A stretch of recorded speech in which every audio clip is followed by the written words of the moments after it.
Oh, Hello, am I audible or is Nimrod you have lost? yeah, you're audible. So it's Nimrod you have lost. Yeah. Okay, maybe we can give him a minute to come back.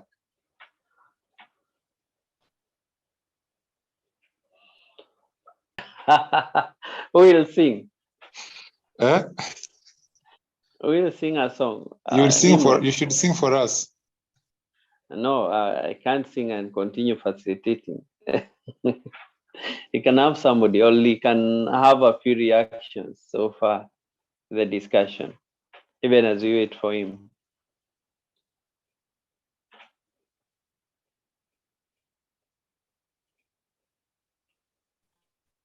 George, Yes. is the recession something to do like the way we had the Great Depression? Yes. Okay, that's it leads to the Great Depression. Okay, the Great Depression was one of the recessions that we have had in the world. Mm-hmm. Yes. So recession speaks towards that time when people. Let me give an example. Maybe like in the Great Depression, one of the main indicators is where people had high loans and they could not afford to pay their mortgages. They could not afford to pay back what they. We lost you. And somebody was saying you should sing a song, and you come back. To bail us, and I'm so sorry about that. So I was saying, all of us somehow, not even somehow, really identify with what George is sharing, and so we really need to consider how we ought to face the next few years or months. And thank you for that. Now, how well can we prepare generally, George, at a personal level for, the singles in the house? How can we prepare generally for this prediction at a family level? For those who have companies, who are running companies and businesses, how do we prepare for what might be coming up? Because you have alluded to what has been happening, a build-up of inflation, and how well do we prepare? Okay, just a minute. As I talk about how well we prepare, there's somebody who had asked about. Sorry for that. I need to power my machine. Okay, how well can we be able to prepare for this? As I said, a recession, we're talking about a decline in the ability of the economy to grow positively. And some of the effect, maybe before we go to how we can be able to look at, you'll all agree with me. When COVID came and when this happening started, we've had friends who lost jobs, who lost employment. There's businesses that closed down, and people are forced to rethink. I remember like when people they were shut down and you couldn't move from one county to the other, and there was challenges. Especially there were a lot of uncertainties, especially here in Coast. I remember because we highly depend on commodities coming from up country to this place, and it also happened during the rational during that time. So some of the effect of recession and some of the things we see is high unemployment levels. We see people losing jobs. We see the cost of living going up, yet you are not able to afford. Like the few instances we have talked about, the price of unga, the prices of oil. Uh, for those who are, I was in Malindi today, and I was visiting customers, and one of the question when that we'll never miss when visiting business people is, how is the economy doing and how is your business? And they're saying one of the lessons was, the last 3 months counties are not spending. So when the county doesn't have money, it's not paying its people, our business is they're not learning normally, not able to sell as much because the people who depend on we call it an ecosystem. The people who depend with the government spending, there are so many. So what happened is they slow the business. There seems to be, we don't have many people because the purchasing power or ability of people has gone down because there's no there's not so much money in circulation. So those are some of the effects. And so what happens, or how can I prepare in future, even at the time that we have? And now the financial management comes in because now is a time where we want to look at, I need to know how do I survive the next 2-3 months or the next few months as we move on, because if I don't plan on how I'm going to survive, sometimes you are caught off. And that's why you see, like it happened during COVID, we had so many family issues. I don't know, Nimrod, as a pastor, whether you experienced that. We had so many conflicts within the families, and at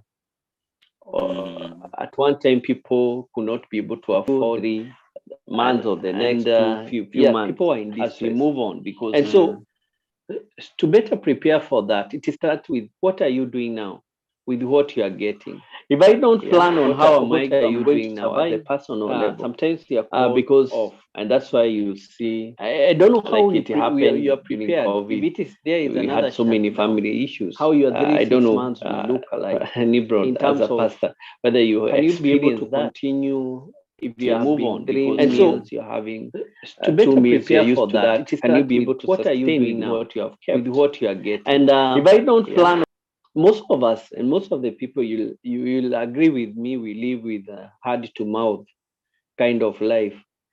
Yeah, what you get, what you have been looking for today is what we spend today. So tomorrow we usually leave it to God, and we say we pray for daily bread. But I don't know that that's the special. Yeah. The scripture says, do not worry about tomorrow. It will worry for itself. Yeah, that's what it says. But I remember also, I'm reminded of the woman who was with Elijah. And when Elijah asked for something to eat, what did she say? I have only something to eat today. At least she had something to eat. And it's out of what she had something that the blessing and what followed later. Other than saying I have nothing, if Elijah asked this lady and said I have nothing, I don't know how that story could have been. Yeah. I don't know how it could have been. And that's why we talk about financial management, so that I manage what I have, so that if I avoid as much as possible things that I don't need for now. And basically, we are saying that I need to be prepared for 3 to 6 months. That is having saving that can keep me if something like that is to happen. Is it possible? That's another question that we need to look at, the possibilities. And the possibility comes in what are you doing today? What are you doing today? And what you're doing today, we are looking at, am I depending on just one line of income? Because that becomes another challenge with most Kenyans and most people, why it becomes challenging. Because if one tap is closed, does that mean that's the end of life? Because from the experience we have had the last 3 years, those people who depended on one thing, they had a really tough time. But I love the spirit of Kenyans, where we quickly know how to adopt and diversify. And so in investment, we talk about diversifying on our income streams. Can I have more than one source, such that if this does not work, this other one can work? Can I have something extra that can be able to do? It may not be in terms of, cash flow, but I can reduce on the cost of feeds.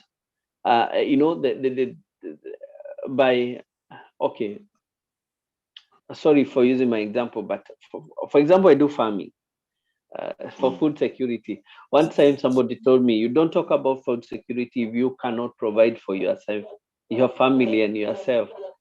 And so I know it's not easy, but something that can be done. What can you do extra that can really help you to save on the amount you are spending, so that you don't buy a lot from outside?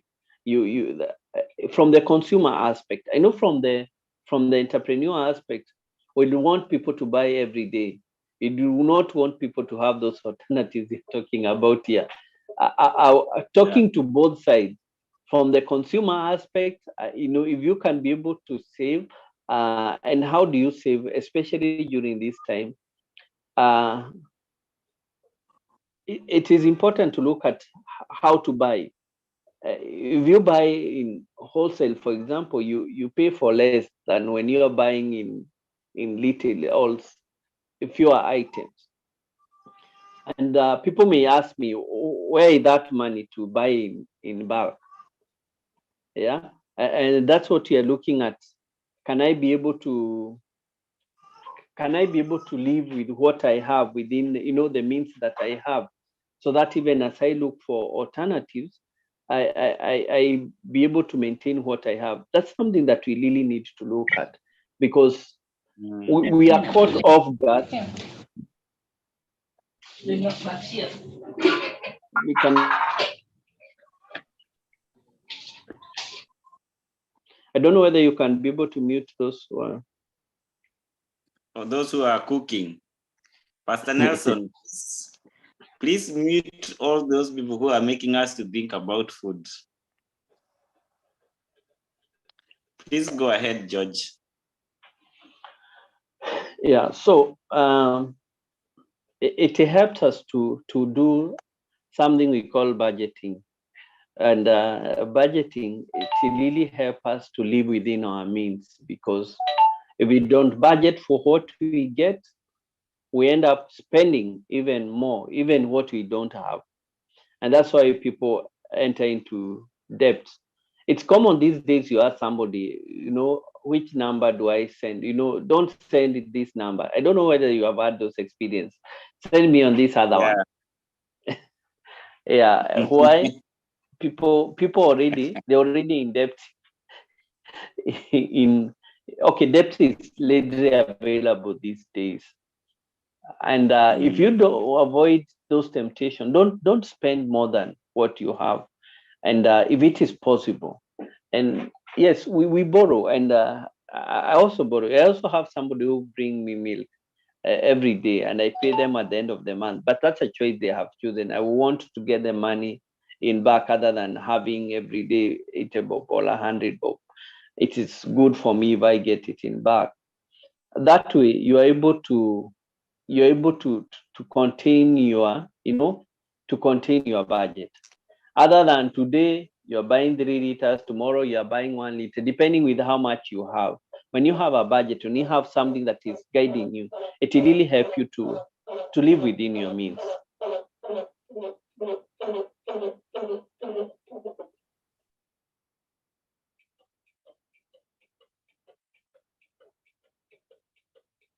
Hello?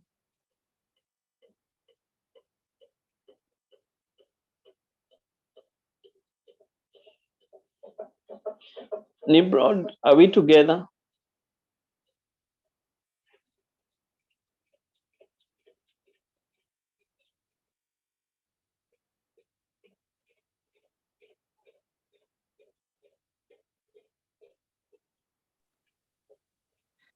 Sorry, the host had decided to also mute me.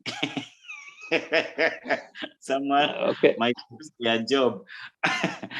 We can hear you, George, loud and clear. You can go ahead, please.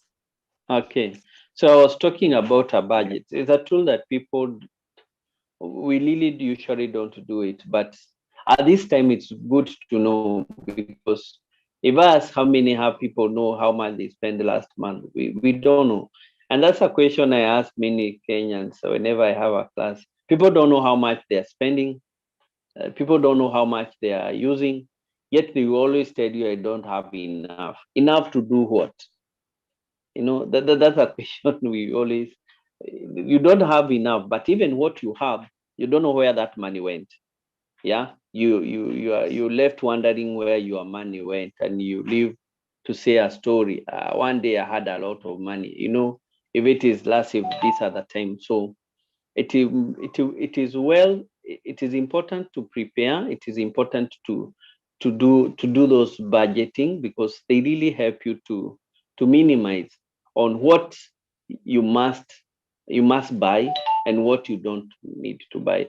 And I usually tell people, we usually advise people, it's very important to divide your needs and wants, because if I know what I must do, it help me to it really helped me to see, to put aside those things that I don't need to buy.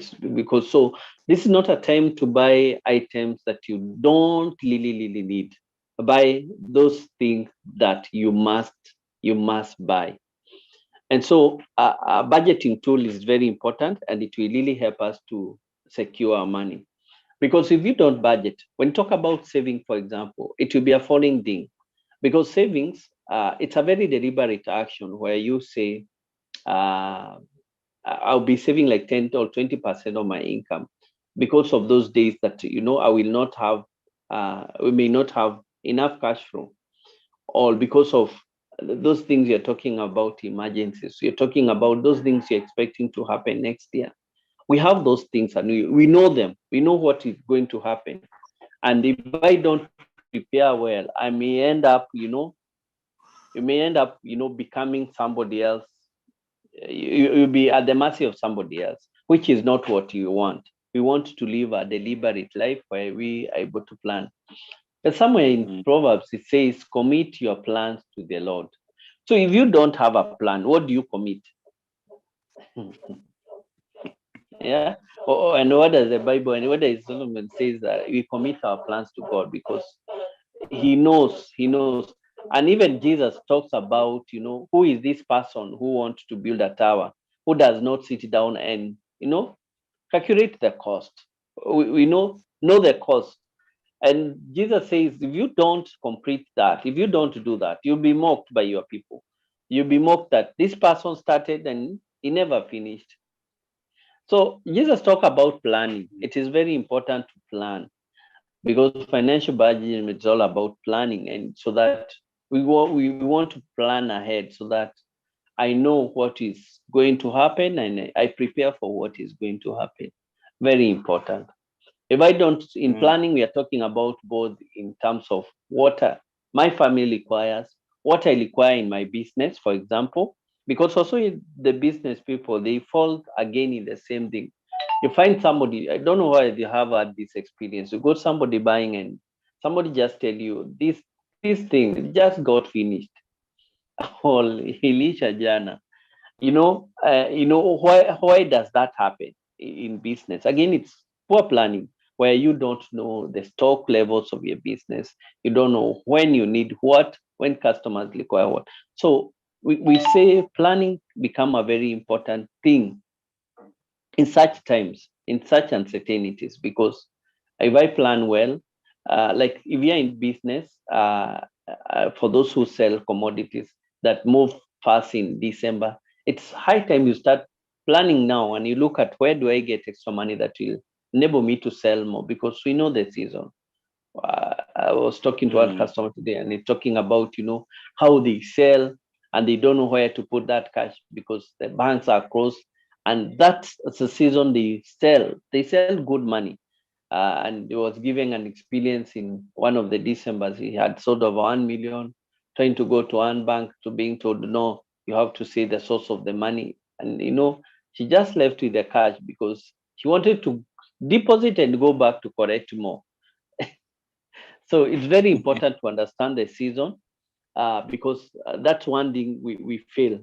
We don't understand the season. That's around budgeting. I can also talk about debt management, because that's another thing area.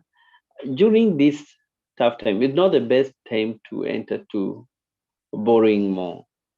It's not. And a recession, we are not expecting a lot of cash flow, or the ability of people to spend might be even lower than the times we are living in. So we're expecting, if it is not really necessary, especially borrowing for what you call consumption, don't borrow to consume.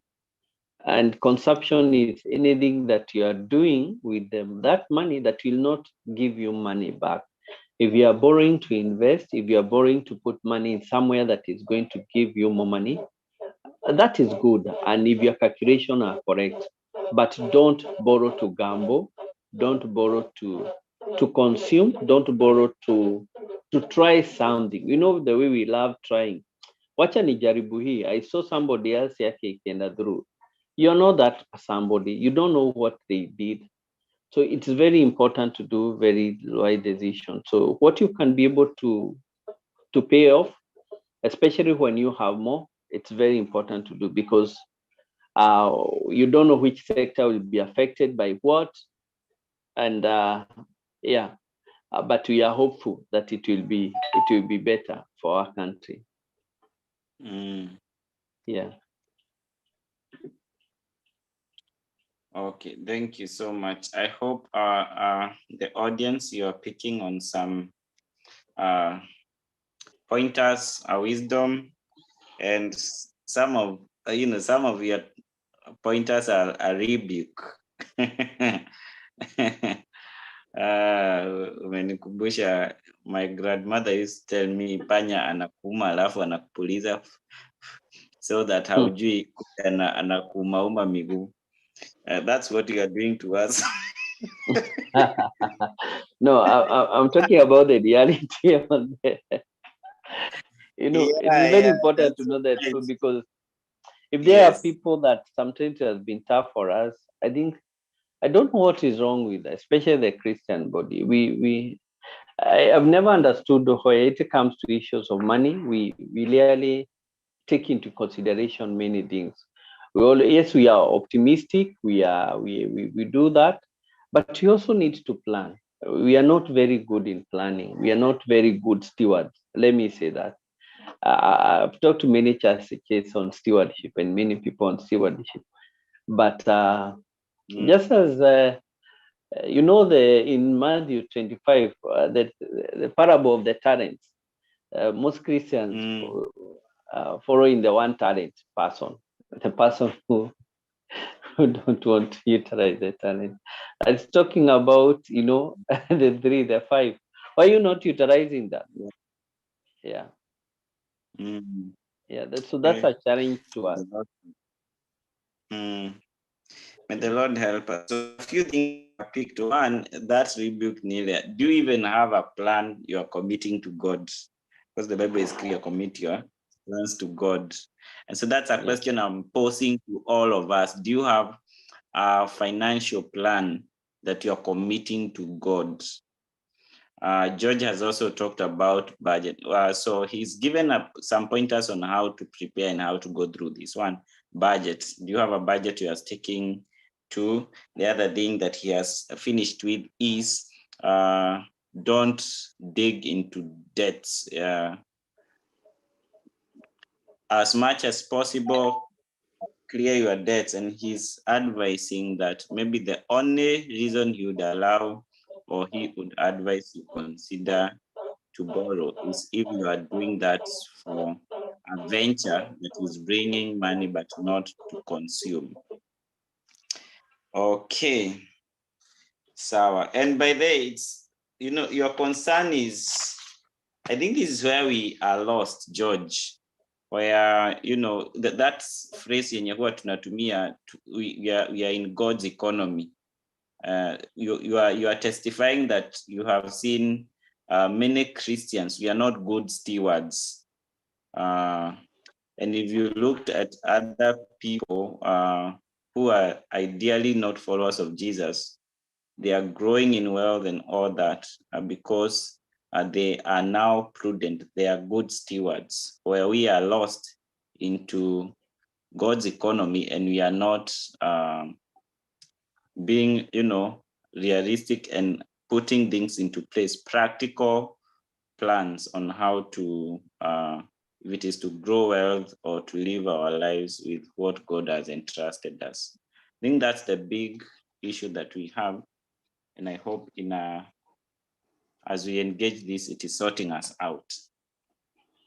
Yeah, and today, let me share my today experiences. Some of the people I was visiting, they're not people who are Christian. They're people we consider not. Those who are saying people who.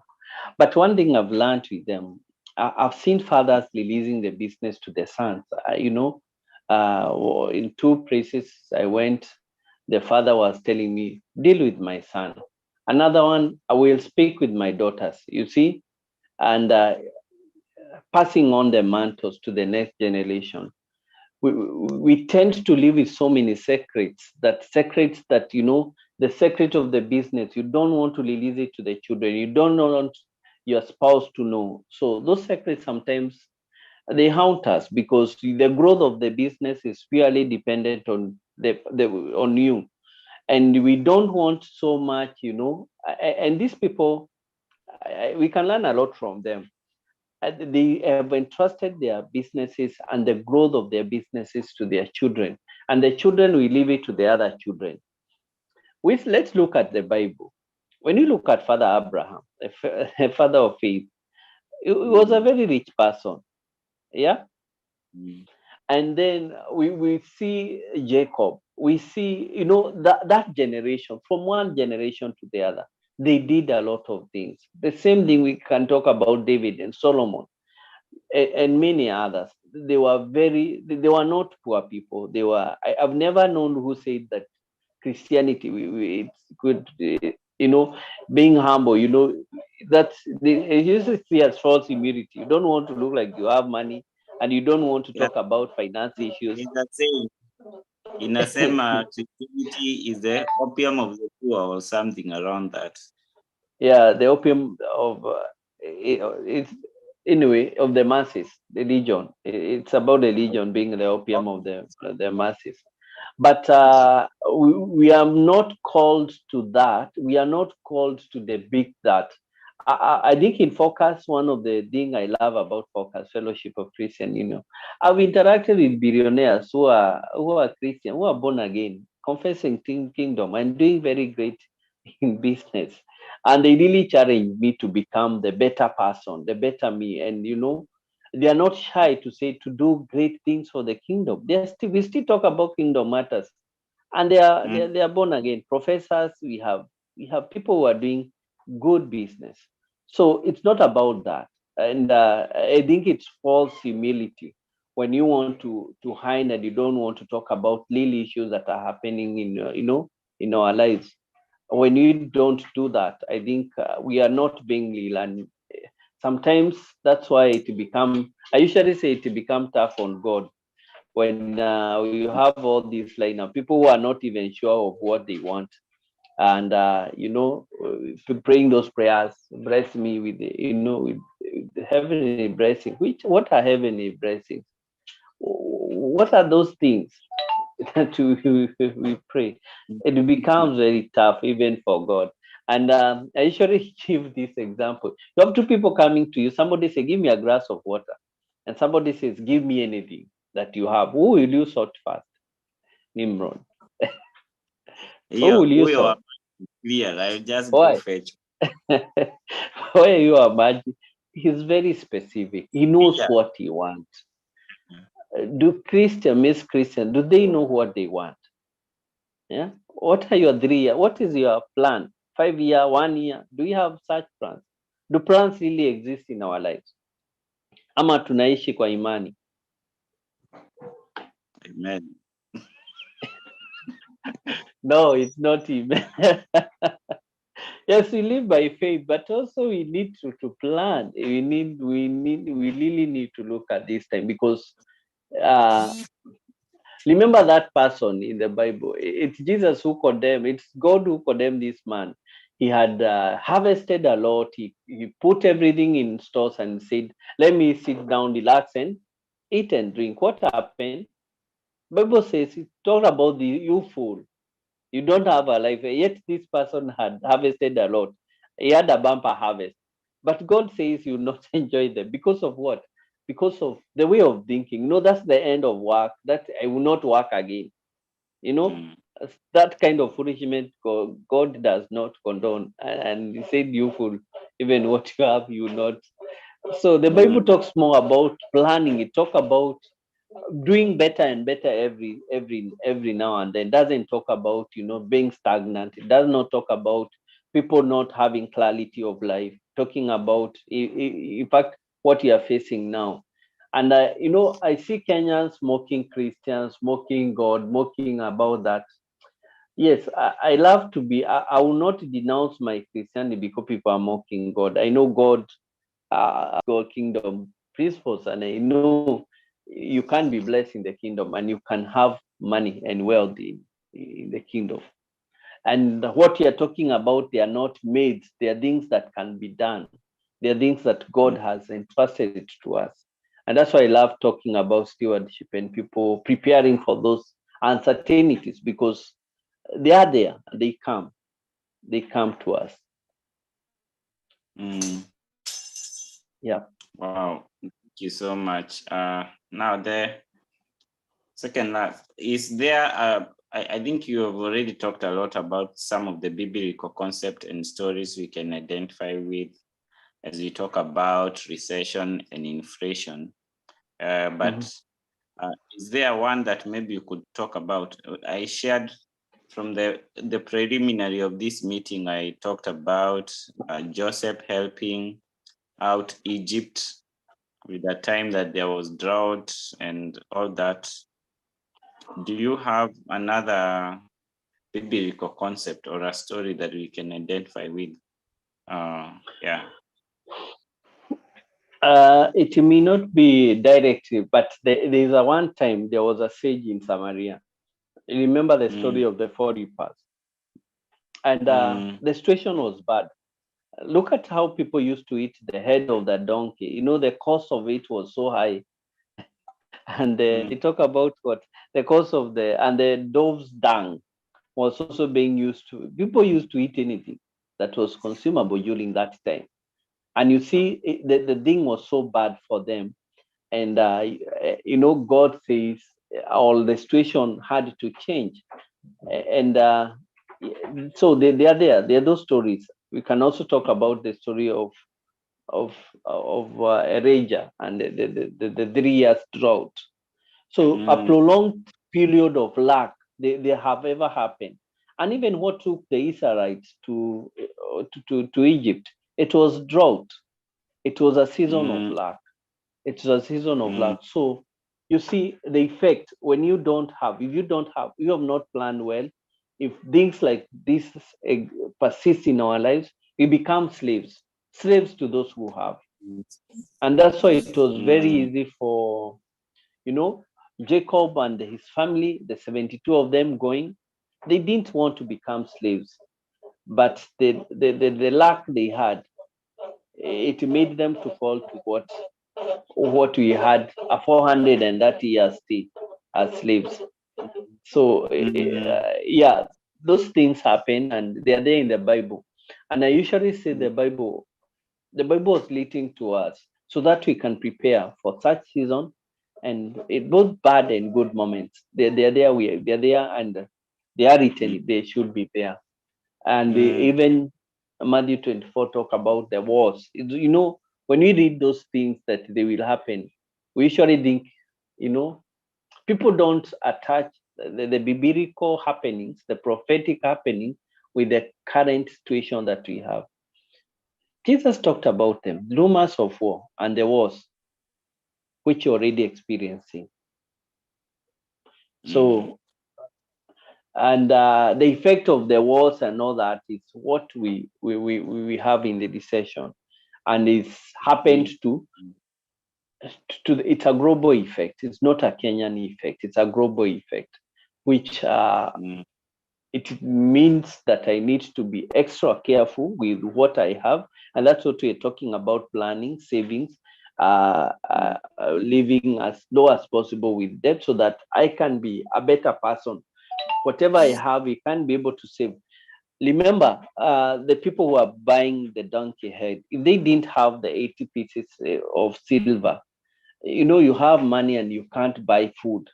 Yeah.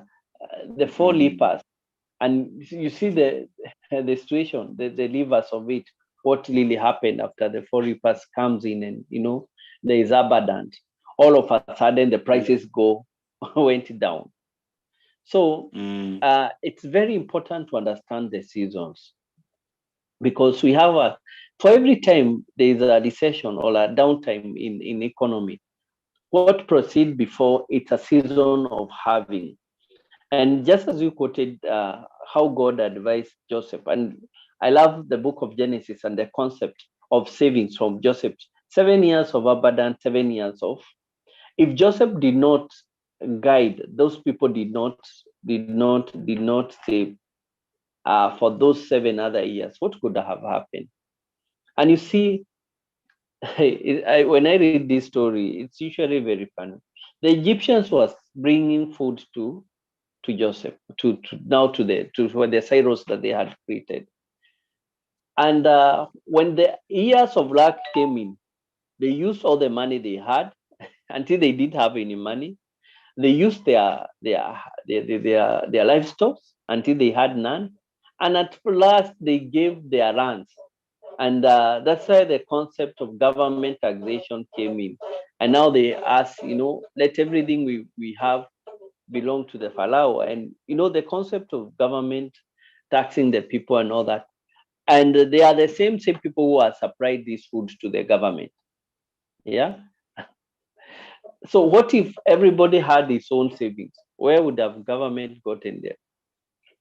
And even other countries coming to buy from Egypt.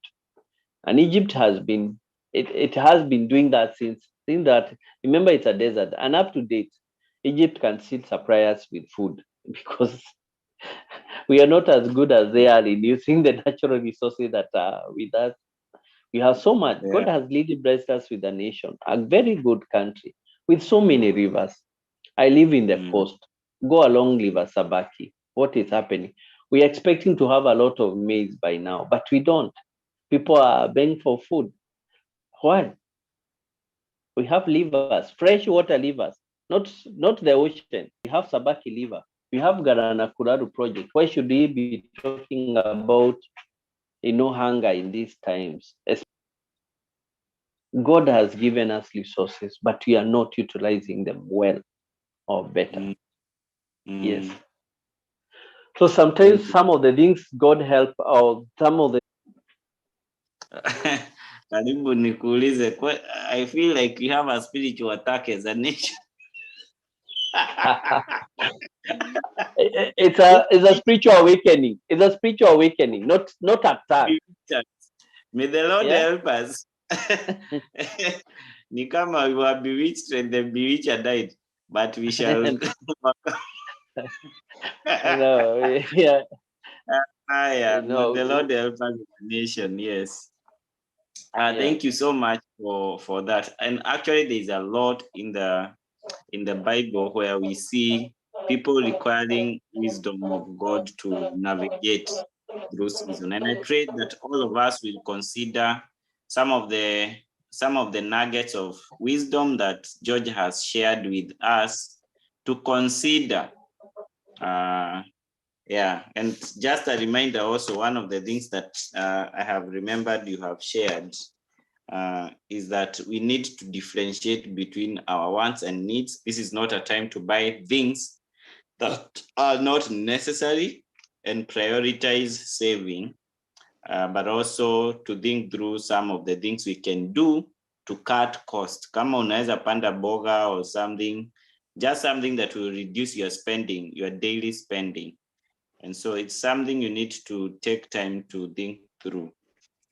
Yeah. So George, your parting shot before you give us your parting shot, let me ask the people in the room if they have any question, and then handle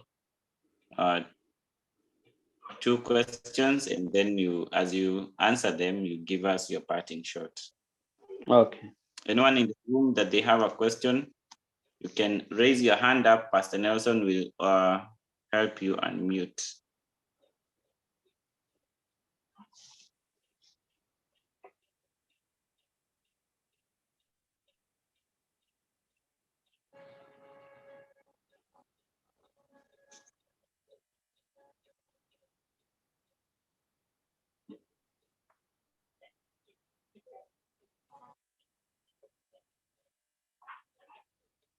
Okay, Pastor Nelson, you can help Margaret unmute. Yes, Margaret, go ahead and ask your question or a suggestion.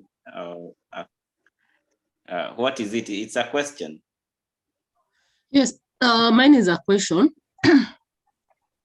And how do we help, apart from the budget and saving and planning on a personal level?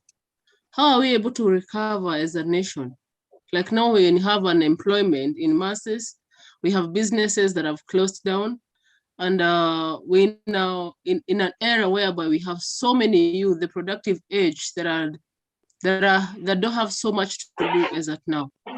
How can we be able to be able to come together and recover together? Because I want to believe that since money, there is that cash flow, you cannot be able to just to do it on your part and you alone.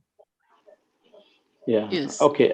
As a nation, thank you for that question. As a nation, one of the greatest contributor to employment in any economy, it's the MSME, what we call the micro, small, and medium enterprises. And so in our capacity as individuals, yes, the solution lies with us. And one of the aspects we are encouraging people is through, when you have people who are managing their businesses better, you can be able to have 1 or 2 people you are working with. And one of the intervention we have is training small and medium enterprises to become better. And that's one of the things I think I never shared about one of the program we do, the SIYB program, Nimrod, you're asking. We train people on how to start and how to improve your business, because we totally believe as we have those people who are already invested in business, if they're able to improve on what they are doing, if they're able to improve their business better, out of the instances that I've shared today, I saw people, maybe a little wholesaler who has employed 10, 20, 30 people, and everybody is busy in doing business. With an employment of the youth, with all many things happening, the secret still believe the solution still come to us, because if we have many people doing investment and doing their business right, not just doing business, but doing the businesses right, yes, we can be able to have some of these, especially unemployment, it can be able to be cured. And that also help us. When you employ that youth, other than giving them money, they're able to cater for their needs. Because people are in need, and we talk about unemployment because I'm not able to meet my needs as an individual, and so I will be at the mercy of those who are already employed. And so that's why, as many of us, especially if you are here, you are Christian, you are able to invest, you're able to start something, you can be able to do that.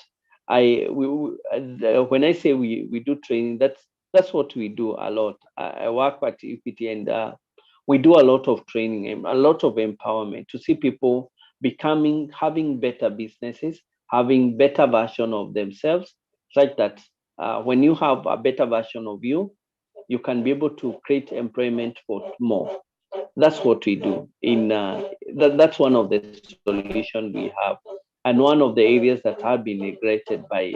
I also encourage youth, especially the youth. If you can be able to join a place as an intern, they may not be giving you a lot of money, but accepting to be taught in job training, what I call apprenticeship, it's very important to go through those. There is the internship government that the government offers to the graduates, but some of them it may not be graduate, but there are those other opportunities that arises. It may not be giving you what you want, but you may be able to help you cater your needs so that we don't become very choosy of what job we want to do.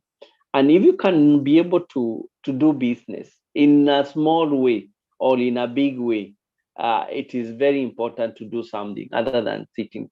Today I met a young man who is very healthy, and he was telling me, I need money to take tea. It was very early in the morning, and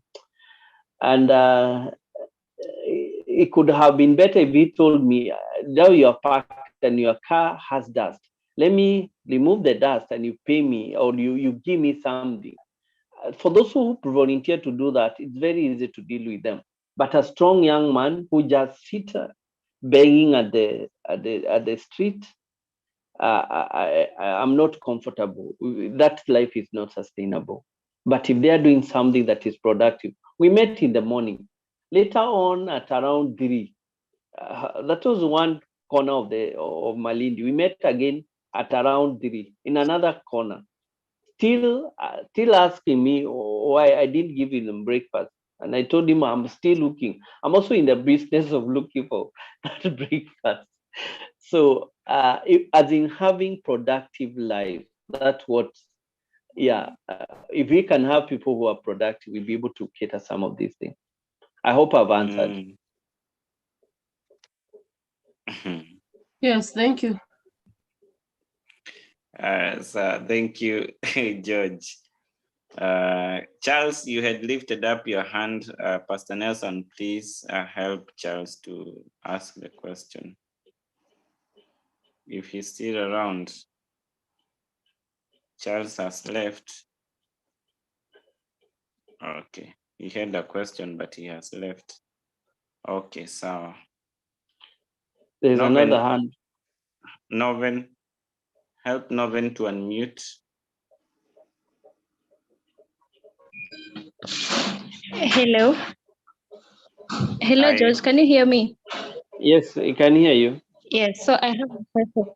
Okay, thank you. Could you help us break it down, the percentages that we can use for savings? That is one, and the budgeting, and then also another clarity on, sometimes we find it that in our society, people will only save money, maybe based on how much can they get for the loans. So they use the money they're saving as a security for loans, but I don't think that works as an investment for them. They're only guaranteeing themselves that they can get loans because they'll be given maybe thrice as much as what they have saved, but they don't have something liquid. Could you please talk about that?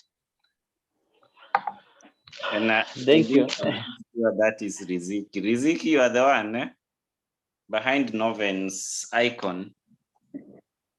Yes, we both of us. Okay. George.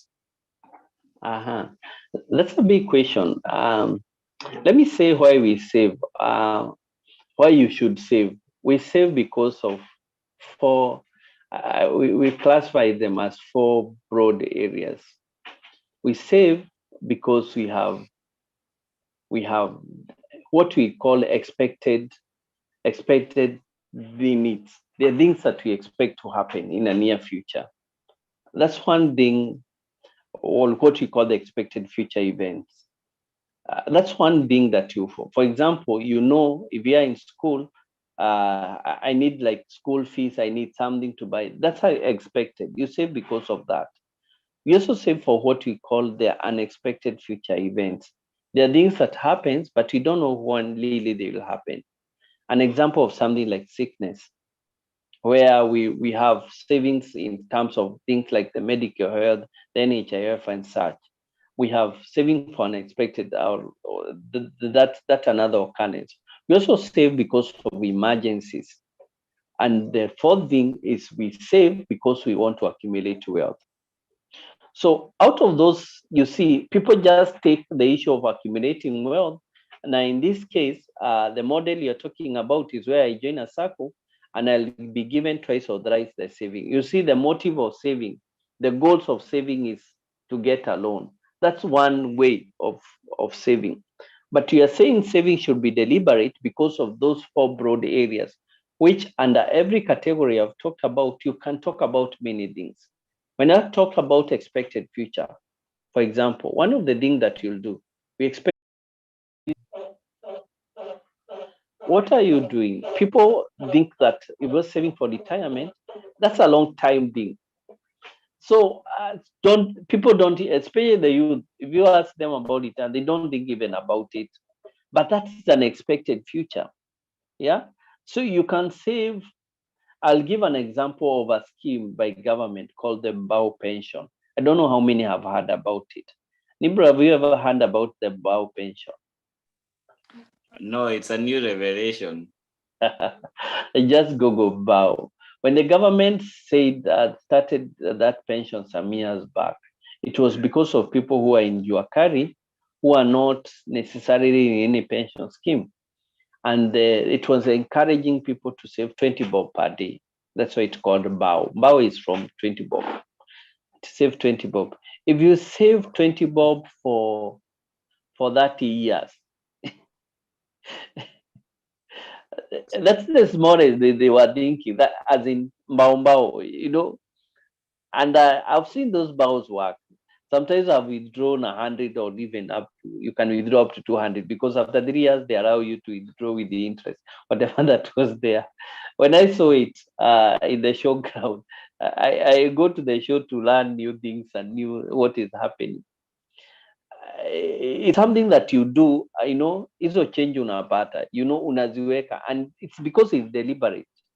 It helps you to grow in your, that's a small way. But the other schemes that are higher than that you can do that. And even in that scheme, that's the minimum, even 10 bob, sometimes I put, and it helps you to do that. So it's something that somebody can do, but you have to purpose to do that. On percentage, when you have money in your budget, there are 4 people that you're supposed to be budgeting for, or 4 people who are looking for your money. We have what we call paying God, what we do in tithe offering and philanthropic work. Yeah, that's part of people looking for your money. We also about paying government. Government does not, if you're employed, does not ask you how much you want to take. They take even before you decide. They take in a katwa juu kwa juu. And then there is paying others. Paying others, now that's what we look at. I'm talking about budgeting, where we spend a lot of money on, you know, many people and all that. And then we have the issue of paying yourself. Paying yourself is what you're now talking about, the savings, the investment decision you're making, the Bao pension you're talking about. But when is the last time you paid yourself for the money that you are working for? We forget about ourselves. And many people think like, you know, nimeenda kumbia mwili pole, nimeenda kutoa mwili stress, you know, that's that kind of, you know, that's how you're paying. No, you don't. When you go to an entertainment job, you are paying others. People are happy because of your money. And when it comes to budget, I usually ask people, I don't know, example, do you forget how much you are going to pay the rent road? We rarely forget that. We rarely forget,